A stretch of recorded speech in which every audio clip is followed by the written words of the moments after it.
and I'm the Regional General Manager for our small business customers at Westpac. It's so great to be back here today, the next webinar in the Westpac Ruby and Pep Talker monthly webinar series. As my title suggests, I'm particularly passionate about supporting women in small business, like many of you here today. So for some of you who are new to Ruby Connection, it's Westpac's online community for women. It's a central platform where like-minded women can come together, become more financially confident and empowered about what they can achieve for their futures.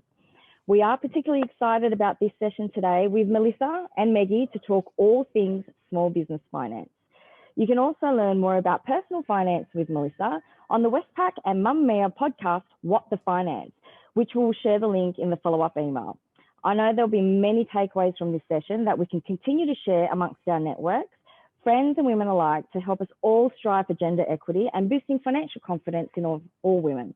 Thank you, everyone. No doubt you will enjoy. And over to you, Meggie. Thank you so much, Christine, and a big hello to everyone who is joining us today. Thank you so much for taking time out of your day to learn about all things finance and particularly how it relates to your small business. Melissa Browne, it is so good to be here with you today. You're a very busy lady. I'm really well. Thank you so much for having me. Oh, it's a treat. Now, listen, your resume, your accomplishments go on. You're a former accountant. You actually used to work for Westpac, which I only just realized. Yeah. That's not why you're here, but no, for a red hot moment. Yeah. A red hot moment. And now, you've got a very successful firm. You've written multiple books. You've got a bunch of amazing online courses, which we're going to talk later. Talk me through money. Like, why is it your jam? Why did you get interested in this space? Well, it's funny. Someone asked me recently, they said, why are you passionate about money and finances? How did you become so passionate about that? And I think I upset them because I said, actually, I'm not. I'm not passionate about money. I'm passionate about the effects that financial empowerment can bring. So that's why I'm interested in money, and I dig in and I want to both learn how to be financially educated myself, but also why I financially educate others, because I know the transformative power that having your own finances and having that financial independence can bring, which is why I'm passionate about talking about it. I love this, and I'm so aligned with you on this fact. I founded a company called Pep Talker, which mission is all around closing the gender pay gap.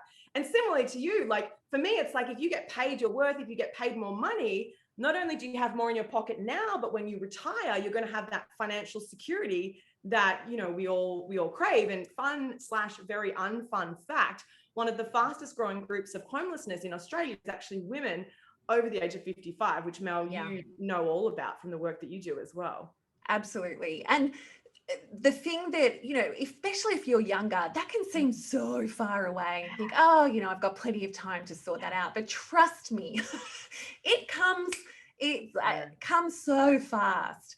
And what we want to be careful of is the life that we're living now, the freedom and the choices and everything we have now, we want to have those all throughout our life. And so that's why things like superannuation and paying yourself appropriately and understanding finances is so important, so that we can look after ourselves and have a good time now, but also all throughout our life.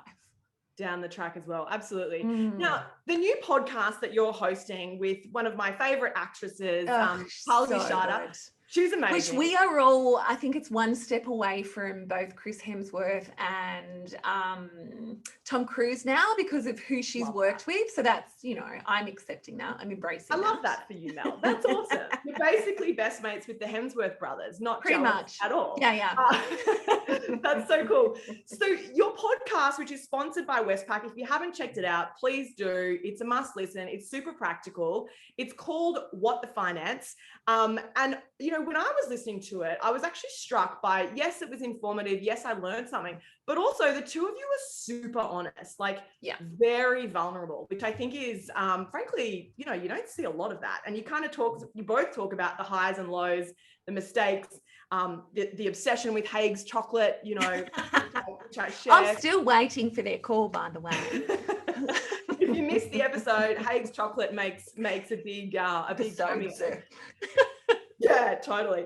But it's interesting to me, a story, you know, that comes out is from your background, Mel, when you went through a divorce, the process that you went through, and I guess some of the money blocks that you found that you identified in yourself. Could you share that story with us before we sort of jump into some of the more business related topics? Yeah, absolutely. And part of the reason why it was so important for me to be vulnerable, and why I'm not just vulnerable on what the finance, I'm vulnerable whenever I'm asked these questions, is because I don't want people to look at people like myself and go, well, she's got it all together and that's very nice for her, but you don't understand my financial situation. You could never come back from this, or you don't understand the story that I've had to grow up with, or the stupid financial mistakes that I've had made. And I tell those stories because both I'm a Western suburbs bogan, and I have absolutely made stupid financial choices all the way through. And one of the biggest ones is when I was 33, I divorced from my then husband. And divorce is such an emotional time, and I'm so not an emotional person. And he made a throwaway line to me where he's a good bloke, but he said in the heat of the moment, "You're never going to make it on your own." And as a result of him saying that, I did well, screw you. That's my bogan just coming out, and gave the entire divorce proceeds to charity, to Opportunity International, but not just the entire divorce proceeds. I cleared everything out of every bank account I had. So my business bank account, my personal bank accounts, I wanted to start from scratch so that he could never say, "You're there because of me." And I wanted to ring them back up the next day and say, "So, do you know how I gave you that money?" I would kind of like a lot of it back because I didn't keep money for bond. I didn't keep money for wages. I didn't keep money for super. I didn't keep money for tax. I mean, I'm an accountant. I didn't keep money for taxes. And it took me a good couple of years to come back from that, including I had to, you do some things in your 20s that are cute, like living with friends. At 33, I moved into a frat house with 6 friends, where I lived down in the basement in a teeny tiny little room, because that's the only way I had to come back from that.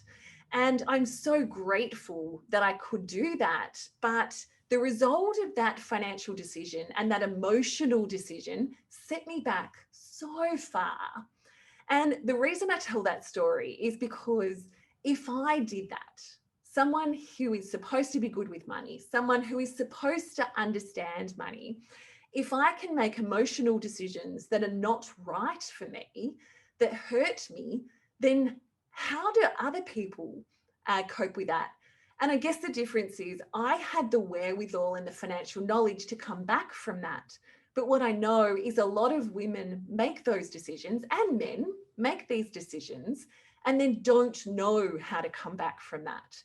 And so kind of put their head in the sand and ostrich it. And part of the reason I also tell that story is because I'm now in my 40s and I now have the option to work or not. So I tell the story to show that, hey, I made stupid financial mistakes and big ones, but also I came back from it and now I'm living a life by design where I have so much choice and so much options. And I want to give people hope that they can do that too. I love that idea of the life by design that you're living. And I'm sure that everyone on the call here today craves that and strives for that. And I appreciate you sharing that, Mel. And I'd love to put a question out to everyone. Feel free to pop it in the chat. Let us know, have you made a silly mistake with money? I've got to admit, Mel, not proud to say it, but sometimes when I'm a bit freaked out about how the business is going, I just don't look at the bank account and I don't look at my zero accounting file. I just kind of bury my head in the sand. Yep.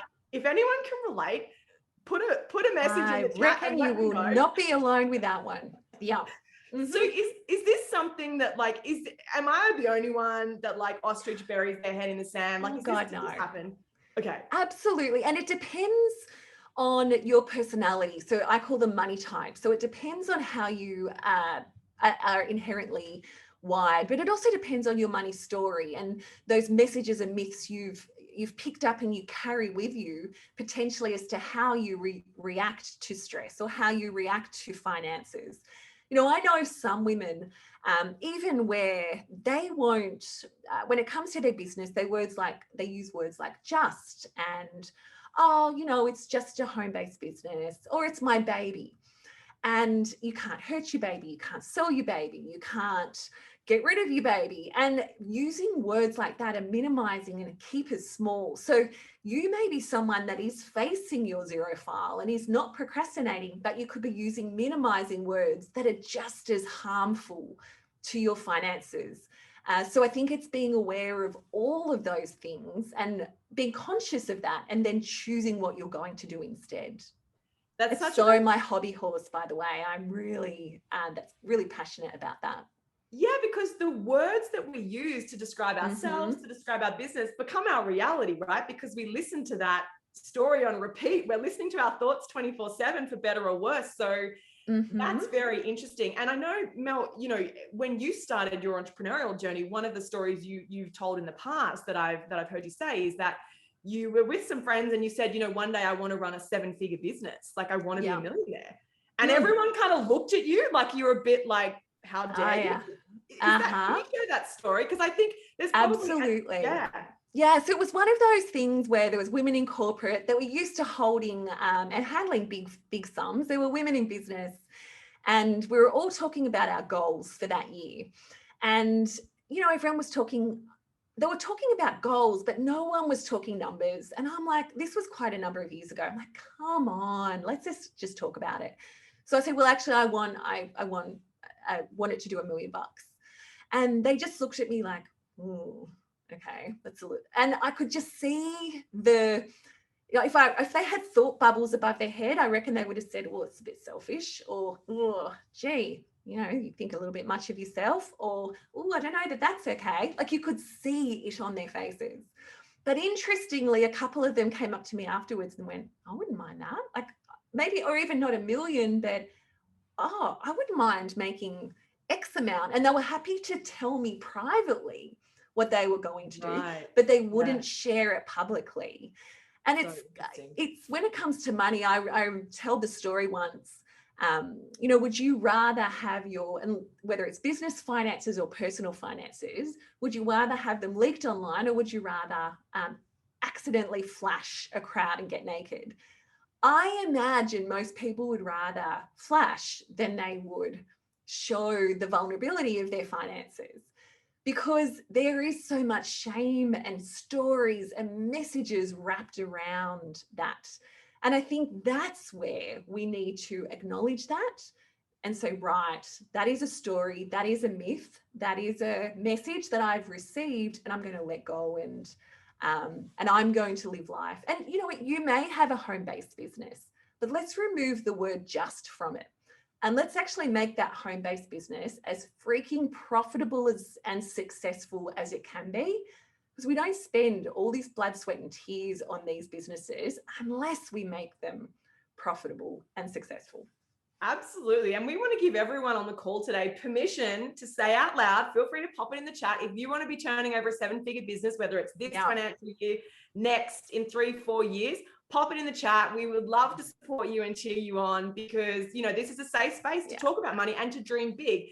So Mel, I feel like is one of the mistakes that you see small businesses and indeed individuals as well making is kind of their perception of money is not in I guess like an abundant place. They kind of are playing small.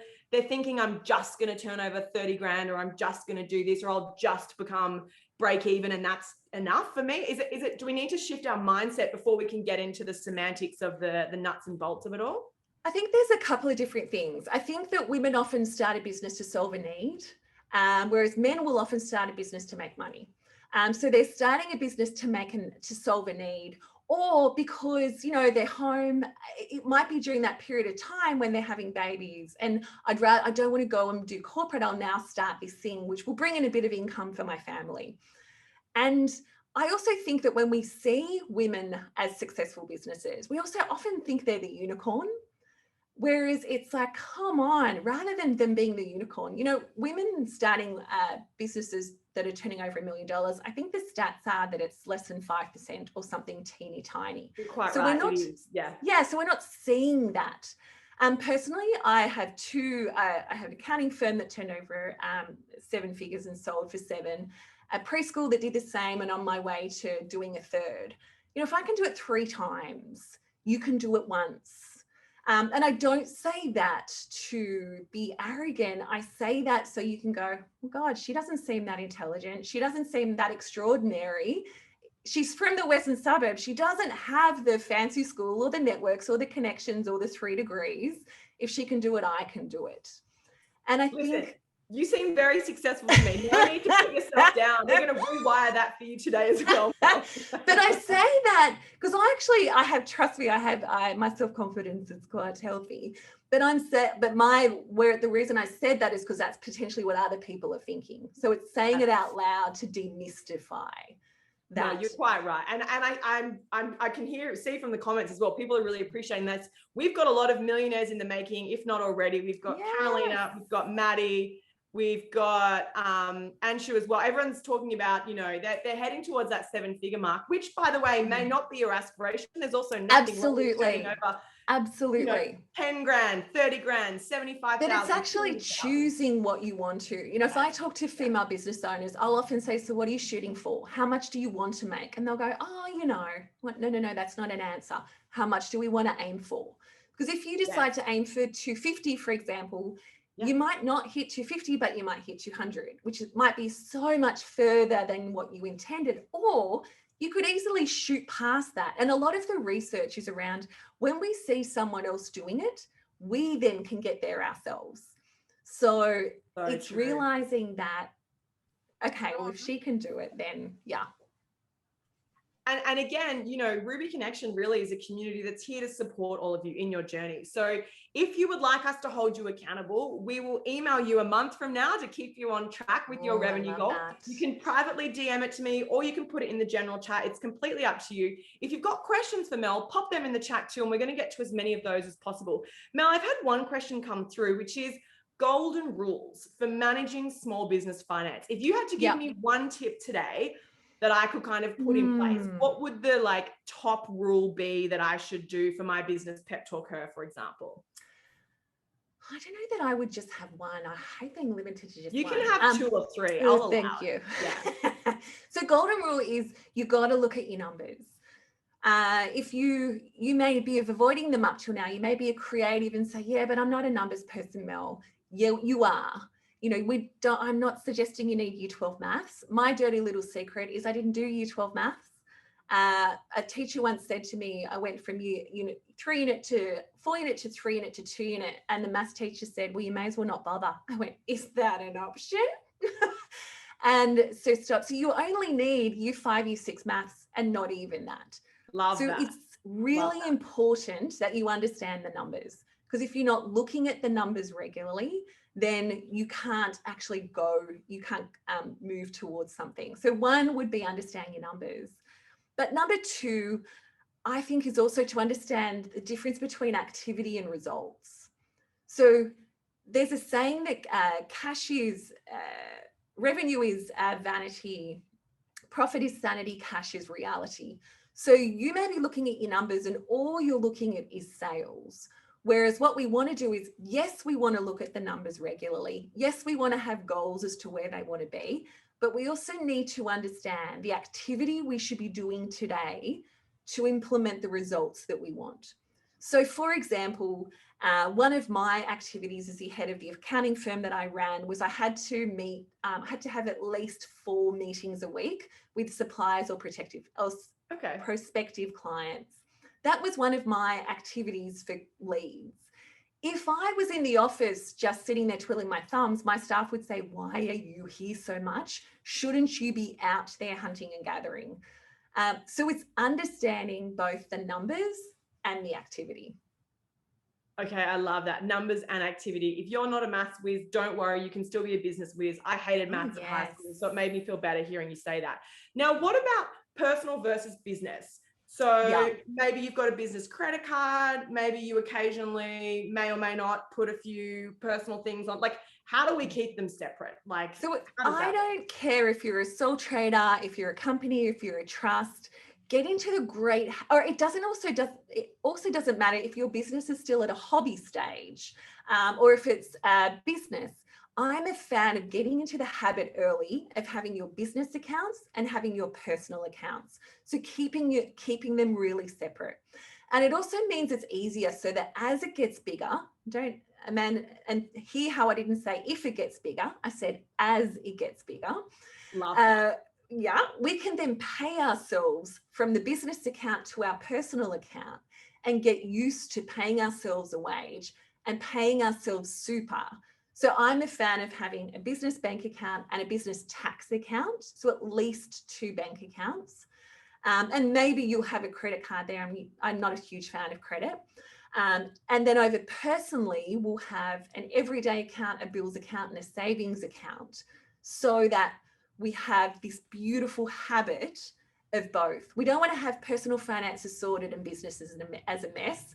And we don't want to just be eating and dipping into the business account all the time. Yeah. Really want them separate.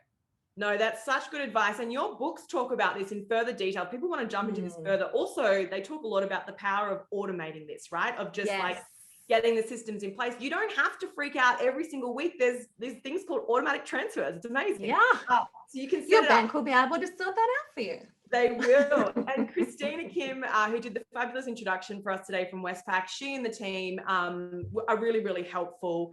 If you don't have a business bank account yet, if you're still running it through your personal account, jump into your local Westpac. Make that your action item. Yeah.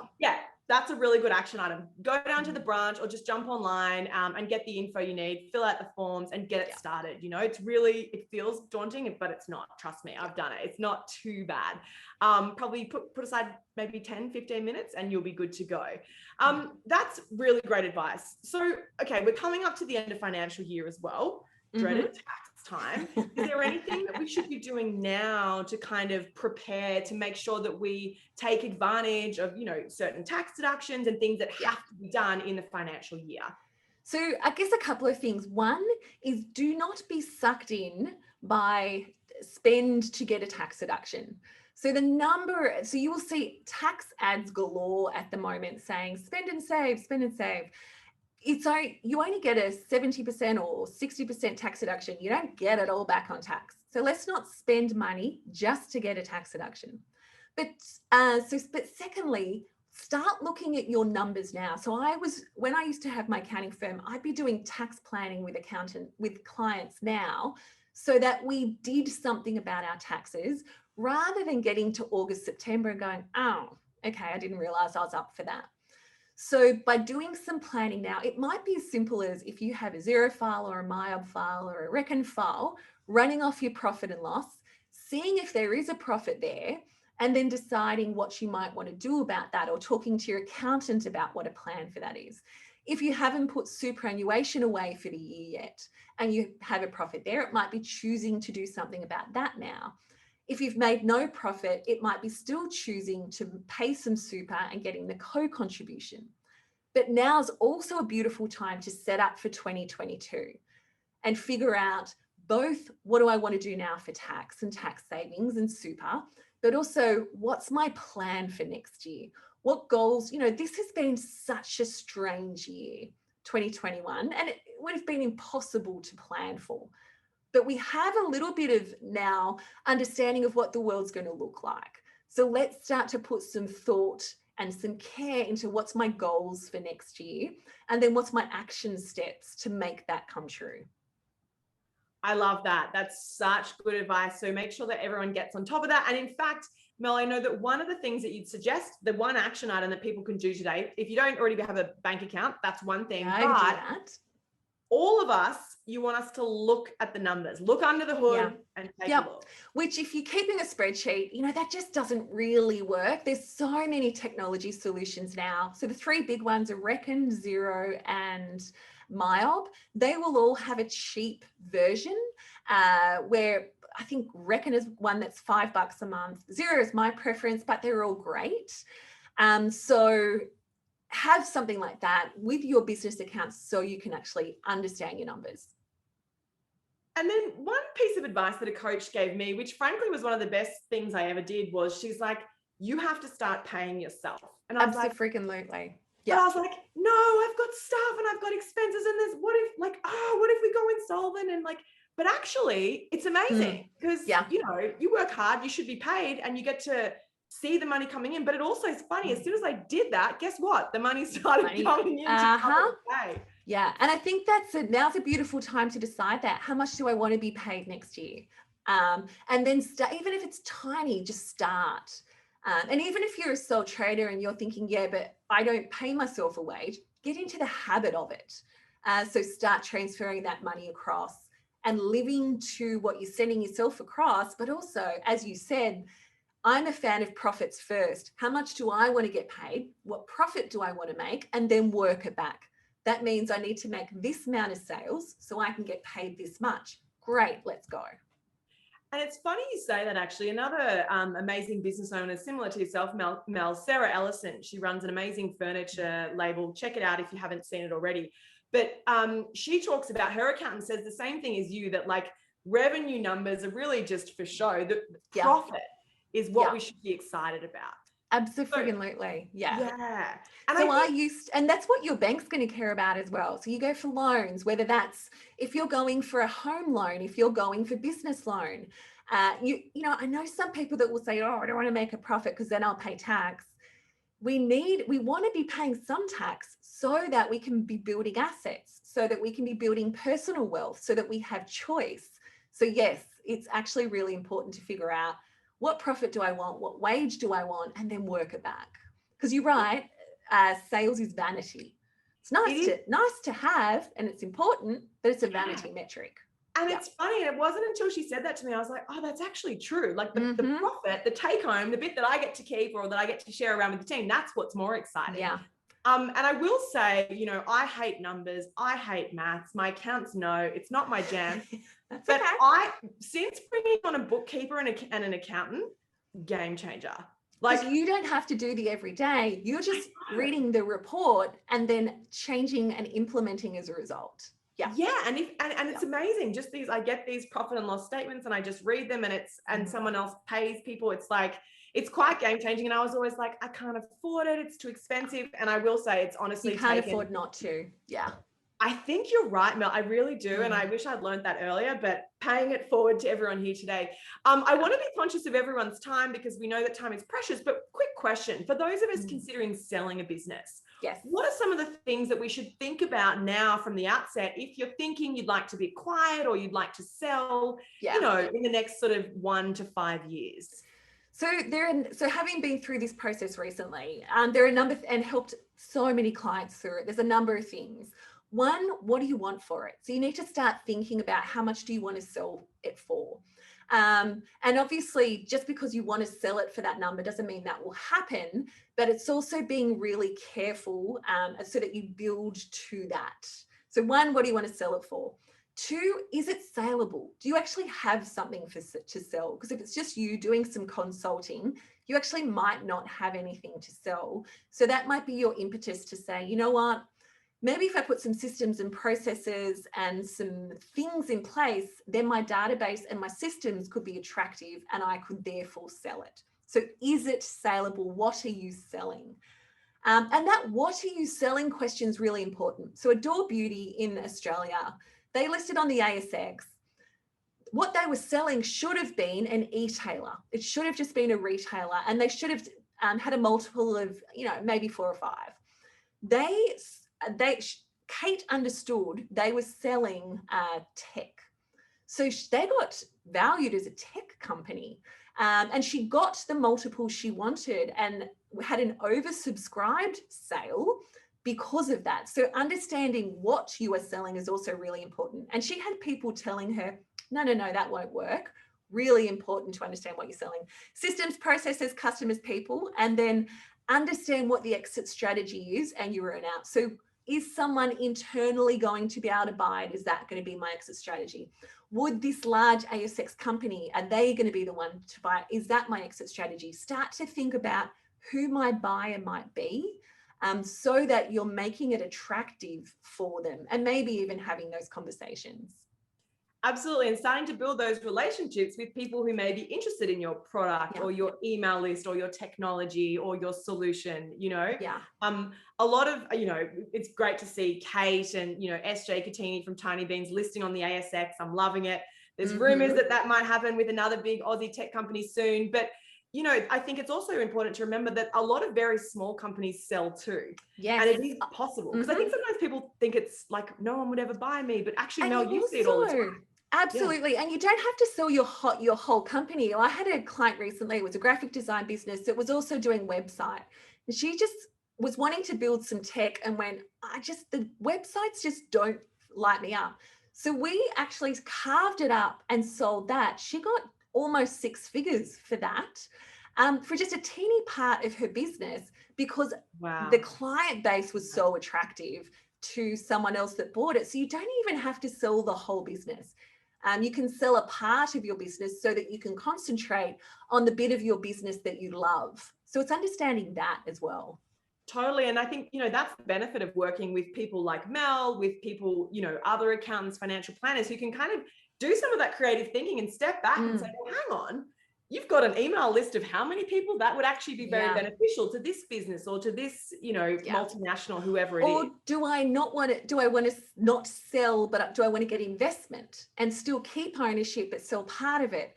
Or do I want to actually not sell? I just need funding for this idea that I've got. There's so many different ways we can skin a cat. And it's being aware of all the different options. That's so true. Now, listen, I'm very strict on time, but I'm going to make an exception because I've got a lot of questions coming through. So I'm going to take 2 more questions. Sure. If anyone's got any last minute questions, pop them in the chat. Mel, I think your point there about sometimes you just need an injection of funds to scale is a good one. There's crowdfunding these days. It doesn't have to be VC. It could be. There's government grants, as we've seen with the Boosting Female Founders grant. If you haven't checked that out, the most recent round has just closed, but I think they open it twice a year. So take a look at grants as well. But now a couple of questions coming through for people who want to scale their business. So a couple of people have said they're sort of almost at 6 figures or they're early 6 figures and they want to kind of get to that next level. Do you have any advice from a financial perspective on the best way to do that? So one of the things that I did and that I talk to clients about is if you don't see other people doing it, then sometimes it's hard to be in that headspace where you're with others that are playing at smaller game, but you're wanting to play bigger. Certainly what I did is I put myself into a bigger pond. So I joined something called Entrepreneurs Organisation, which they have a incubator for people that want to get to 7 figures. And I knew that if I put myself in an environment where there was lots of businesses that were bigger, they would help me lift and I'd learn from them. So that was instrumental for me. For sometimes it might be getting a coach, or it might be putting yourself inside a program where you're being held accountable, where you're being taught. Because what I know is that it's a skill to run a business, and being passionate about your business can take you so far. But you actually need to learn how to run a great business. You need to learn about the pillars of people, strategy, execution, cash, and actually how to scale and build. So what you want to do is actually learn how to run and build a great business. When you get to that point where you're like, okay, I think I've taken it as far as I can. Now I need education and resource and accountability.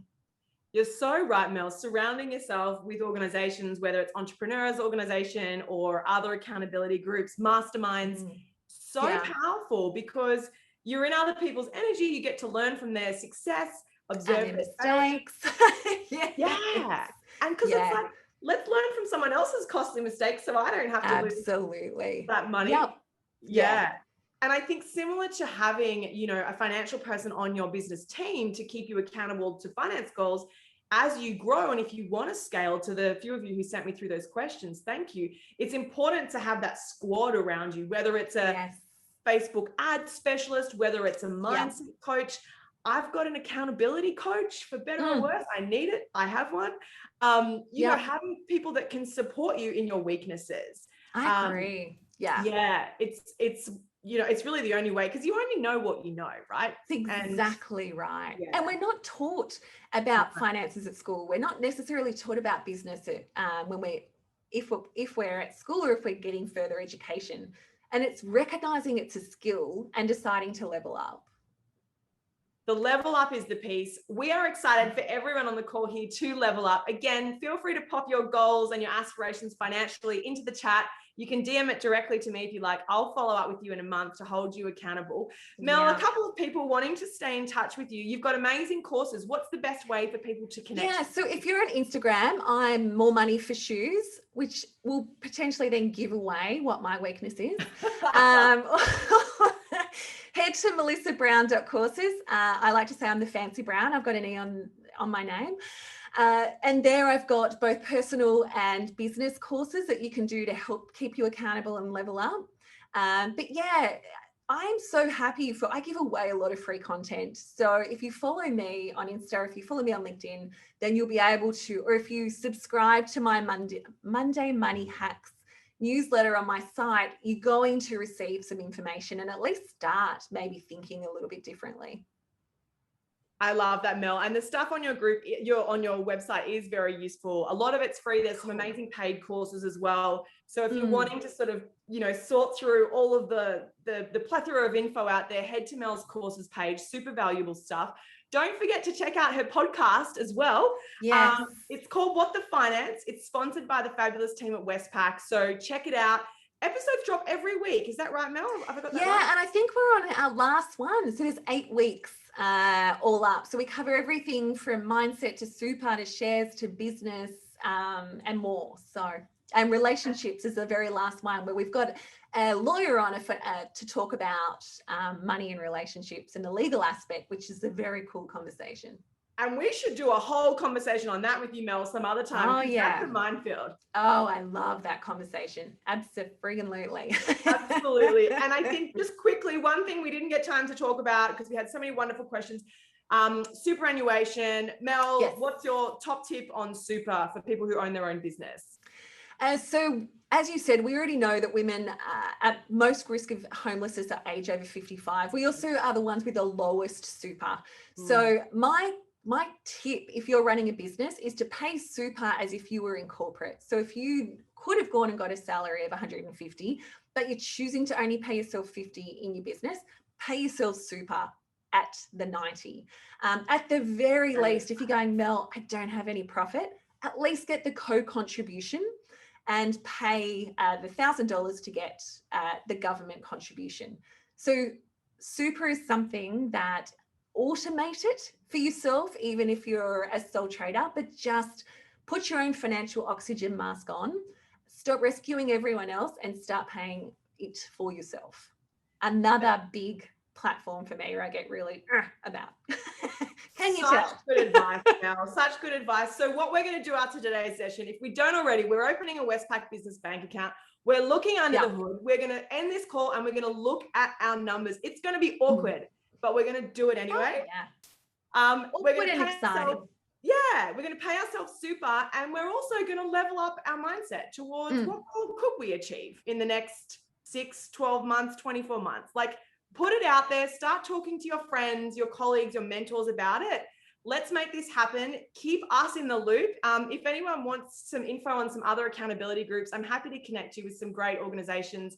I'm hello@PepTalkHer.com. You can reach me there. Check out Mel's courses on her website. They are amazing. And don't forget, the Ruby Connection community is here to serve you and support you in your business and personal finance journey. Mel, I want to keep chatting for hours, but I'm going to let everyone get back to work. Sadly. I know, right? Yeah, the bosses are going, come on. The bosses, i.e. you all, because you're your bosses. Come on. Exactly. It was such a fun combo. Thank you. This was so great, Mel. And I'm going to keep listening to the podcast. It's such a treat. Honestly, do yourself a favor. Send it to your friends. They'll really enjoy it. It's a non-judgmental conversation, very practical. Mel, thank you so much for joining us. I really appreciate you. You're so welcome. Thanks for having me. Thanks, Mel. I'm Meggie Palmer. I'm the founder of Pep Talker. This has been a delight. If you'd like to stay in touch, make sure you sign up to our free 5-day Know Your Worth challenge. PepTalkHer.com/challenge. Head to the Ruby Connection website as well and check out all the amazing personal finance and small business resources that are on there for free as well. We will see you all next month. Thank you so much for joining us. Bye, everyone.